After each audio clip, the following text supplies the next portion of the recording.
nome é Maria Elisa. Meu nome é Mayara. Hoje eu e a Maria Elisa, né, vamos apresentar o podcast de maio da DDC.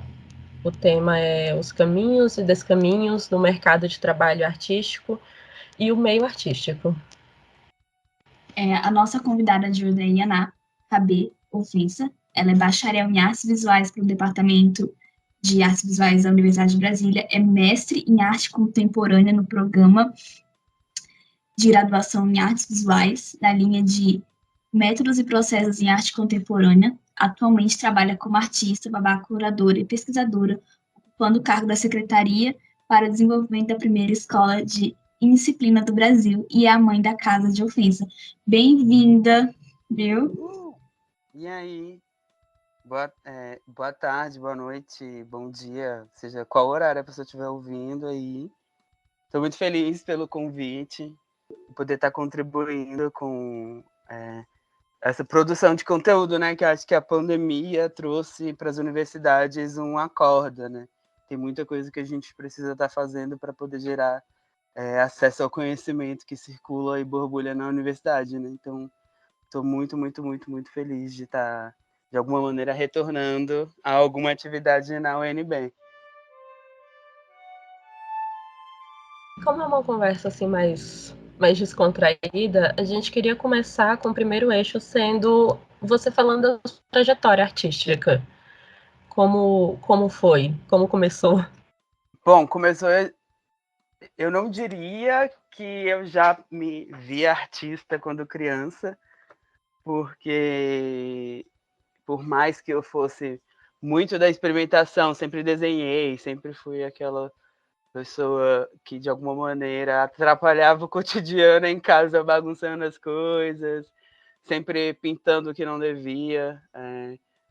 Na minha família, fui muito responsável por cuidar do meu irmão e cuidar da casa desde cedo. Trabalhei também desde cedo, então sempre fui proativa com as coisas que eu fazia, mas nunca olhava aquilo como arte necessariamente. Também não convivia com outras instâncias ou experiências artísticas, como uma galeria de arte contemporânea. Eu, no máximo, sabia que Van Gogh é arte, uma pintura ali. Pintou o retrato de alguém antigo na história é arte, sabe? A gente sabe, acaba tendo esse olhar que o cinema, a música, o teatro existe, várias vivências também, né, enquanto arte, mas não tinha esse olhar para o que seria, então esse meu trabalho, né, enquanto artista contemporânea, trabalhando como curadora, entendendo agora um circuito, um mercado, e essas relações em um outro contexto. Eu fui aprender isso exatamente quando entrei na UNB, tinha interesse em passar ali em letras, poder construir o meu trabalho como escritora. Isso foi uma coisa que eu sempre fiz, assim, na infância e na adolescência, queria trabalhar com isso, mas acabei sendo aprovada em artes visuais na UNB. A outra opção era a USP, inclusive, né? Agora eu morando em São Paulo, até que tem uma coisa engraçada, assim, de estar muitos anos depois indo para perto de onde eu queria ter estudado, assim. E aí, entrando em artes visuais, no primeiro ano eu já catei que tinha uma fórmula e algumas coisas que precisavam ser feitas para se entrar no circuito artístico. Que ser artista é uma profissão como qualquer outra, no sentido que eu tenho que me especializar, eu tenho que ter de alguma maneira um currículo, que é o que as pessoas veem e me contratam, e nisso você vai entendendo que é mais embaixo o buraco, né? Que você tem que ter, de alguma maneira, um certo tipo de agrado com o circuito, que se seu trampo ou se a sua postura acaba sendo muito crítica ao meio que você está, talvez você não consiga as mesmas oportunidades. Por sorte, no meu semestre eu entrei com um grupo de pessoas que estava muito engajada na universidade, então meu interesse com aprender sobre artes visuais foi encontrando com essas coisas que eu já gostava de fazer, as experimentações, os desenhos. Desde adolescente eu era muito de coisa de internet, assim, então tipo fórum, coisas proibidas, qualquer coisa, programas, craquear as coisas. Eu sempre fui tipo assim, clicando em qualquer coisa, assim, sabe? Então aprendi de um tudo por causa da internet.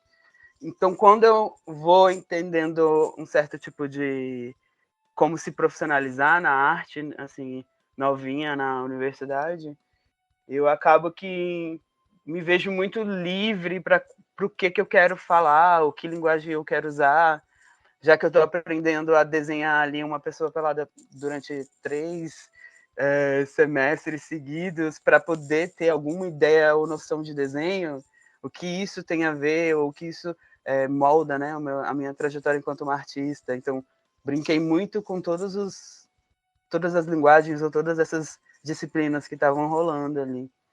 E hoje eu vejo, nessa minha experiência da universidade, onde várias pesquisas surgiram, onde eu consegui, até por causa das ferramentas que a gente tem na universidade pública, né, os espaços de cultura que a gente tem, obviamente os becos e os corredores, as pracinhas onde a gente mata a aula também, é onde a gente acaba produzindo muito do conteúdo que em alguma hora vai ser o material, né, das nossas pesquisas, seja do teatro, da música, da química, sei lá. Eram muitas nessas outras trocas, né, que a universidade sempre estava provendo. E graças a esses encontros com outras pessoas, tive a chance, assim, de utilizar dessas ferramentas, seja de uma forma autorizada ou não, assim, mas tem um espaço de liberdade, né? Principalmente na Universidade de Brasília, que acho que pensa ali outras formas de se ocupar, né? Até na arquitetura do espaço, mas o departamento de artes visuais e a universidade, na verdade, acho que que a periferia, principalmente as pessoas racializadas, tipo, moldam muito, sabe, o que é a Universidade de Brasília, assim, tipo, é só você ver a Batalha da Escada, é só você ver os grupos de estudos, é só você ver quem está fazendo o PIBIC, quem está correndo atrás das bolsas, precisando também, né? Tipo, de um estágio ou outro, de uma oportunidade de emprego ou outra, são essas as pessoas que estão movendo a universidade, né? Sem contar a equipe de suporte, né? Tipo, a galera que faz a manutenção diária, que está sempre vendo, enfim, trocando com a gente. Isso influencia nas pesquisas, assim, que a gente tem um ambiente na Universidade de Brasília que é muito raro em relação a outras universidades que tem, de alguma maneira, uma integração, assim. É muito interior, né, a universidade. Tipo, a gente acaba que vai conhecendo e movendo muitas coisas, né, nesse espaço. Enfim, eu acho que a minha trajetória foi muito moldada pela universidade, foi onde várias articulações surgiram. A Pilastra, que é um espaço que ocupou o Guará, também foi um ambiente que surgiu desses encontros, né, dentro do Departamento de Artes, e outras curadoras, outros artistas que hoje em dia eu trabalho, conheci também nesse espaço. Hoje geram também os seus projetos, suas instituições, seus grupos. A Guava Gallery, que é da Mari Destro, que também foi do departamento. Enfim, tem muitos encontros assim que foram importantes, que eu sinto que, enfim, me dão assim um currículo bafo, sabe? Nessa trajetória. Eu não sei se eu deveria estar falando, por exemplo, de algumas coisas mais pontuais, como os trabalhos ou não, mas hoje em dia, estando sem vínculo, né, com o UNB, eu tenho um projeto que foi exatamente um último suspiro de contato com a universidade, que é a primeira escola de indisciplina do Brasil, que é exatamente por causa dessa minha longa trajetória na Universidade de Brasília, porque eu fiquei muitos anos na graduação e tive muita dificuldade no mestrado, mas foi muito importante para desenvolver outros olhares para do que é pesquisar, assim, o que é produzir na academia diariamente uma epistemologia que vai de contra, sabe, esse espaço, assim. E aí, nesse projeto de imaginar, junto com outras pessoas no Brasil, o que a gente aprende pela indisciplina, o que é que resulta, né, desses conflitos com uma universidade que às vezes não acolhe ou que acolhe só para sugar desses corpos dissidentes, dessas pesquisas que quebram, né, o discurso hegemônico, assim. Não que eu tenha conseguido fazer isso, que eu sinta que o meu trabalho seja tão potente a ponto de pegar o tabu e pá, quebrou. Não é necessariamente isso, mas acho que é sempre importante se manter motivada a um conflito, seja ele entre uma matéria ou outra, o encontro do pincel com a tela, ou um discurso com uma exposição, uma instituição, com um projeto de curadoria, né? Por mais que não vá ter treta, o conflito sempre acontece, porque é uma matéria encontrando com a outra, né? É o impacto de uma coisa com a outra. A maioria dos pais querem uma vida de sucesso para os filhos baseado na expectativa deles. Então eles acabam fazendo pressão na escolha do nosso curso. E você, em sua condição, sofreu pressão dos seus pais? Eu tinha muita pressão mesmo, assim, para escolher ou para ter uma outra profissão, assim. Eu venho de uma época onde o governo Lula trabalhou a universidade dentro do imaginário nacional, criou-se tantas campanhas sobre a universidade pública, o jornal estava tão em cima sempre do que é a universidade, para o bom ou para o mal. Ah, estudantes fazem coisa absurda, olha o que a universidade pública está fazendo. Que legal. Ah, estudantes fazem coisas bafo, olha, estudantes salvando o mundo, tipo assim. Então, tinha tava todo dia na TV, a universidade pública, assim. Era tipo, cara, diploma vai te dar um emprego melhor, essa falsa ideia que, tipo, você vai entrar na universidade e você vai conseguir um emprego chiquérrimo, assim. Isso, acho que muitas pessoas que têm, né, tipo assim, vem de família pobre, família preta, favelada, periférica, tipo, do interior, de onde você vem, sua família quer o sucesso para você. Às vezes de maneira mais exigente, às vezes é o último suspiro. Cada filho, cada primo, cada sobrinho, cada filhado, cada neto é um último suspiro para essa família sonhar. E, tipo, minha mãe sempre, desde criança, ela esperava que eu tivesse profissões incríveis, salários gigantescos, que eu tivesse que eu quebrasse realmente essa lógica que tem assim na nossa família e tal. Então sempre ouvi e muito carinhosamente dela os sonhos que ela tinha assim para mim.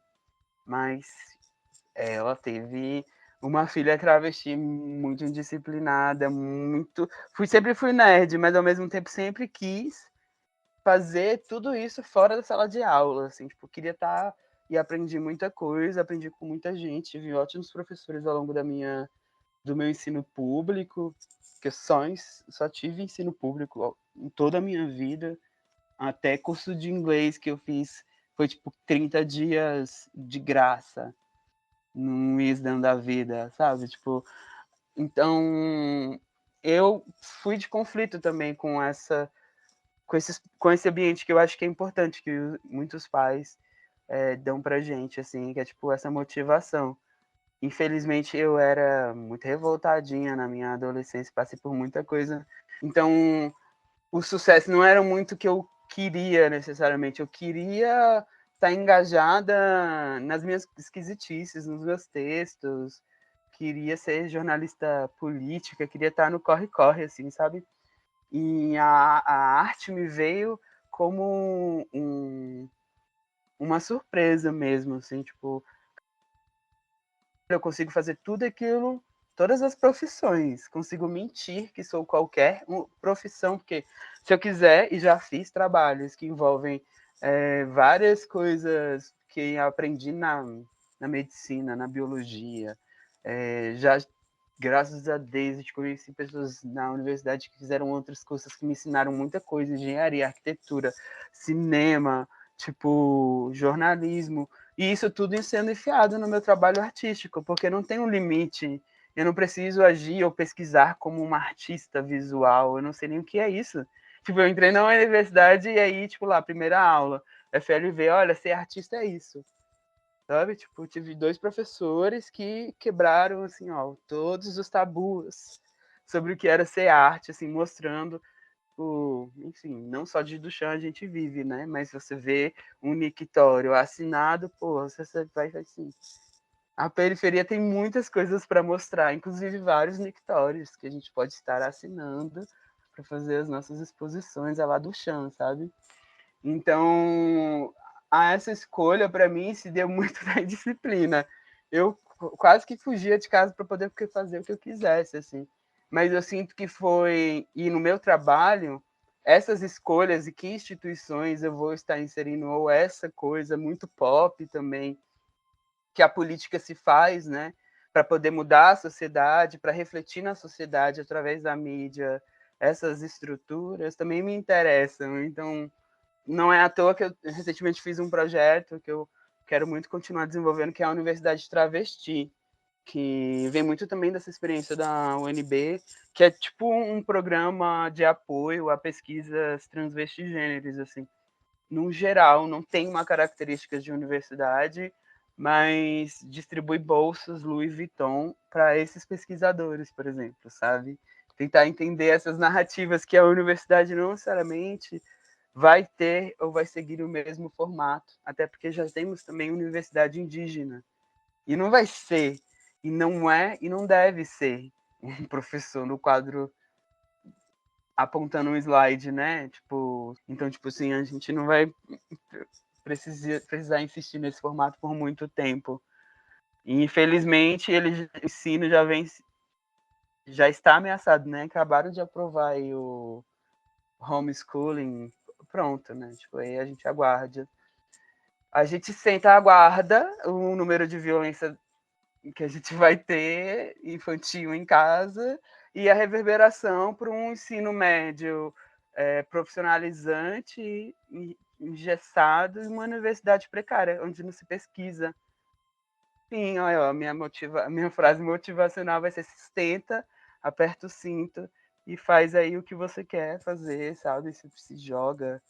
Tipo, não é o nosso dever resolver essas tretas, mas juntos a gente já muda e já transforma esses ambientes, sabe? Tipo, tá na mão de poucos essas decisões, mas todas nós juntas assim conseguimos fazer um caos gostoso para demandar mudança, assim.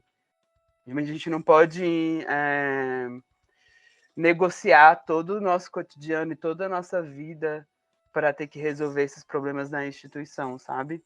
E o mercado de arte, o mercado profissional não deve moldar as nossas pesquisas e as nossas poéticas como um todo.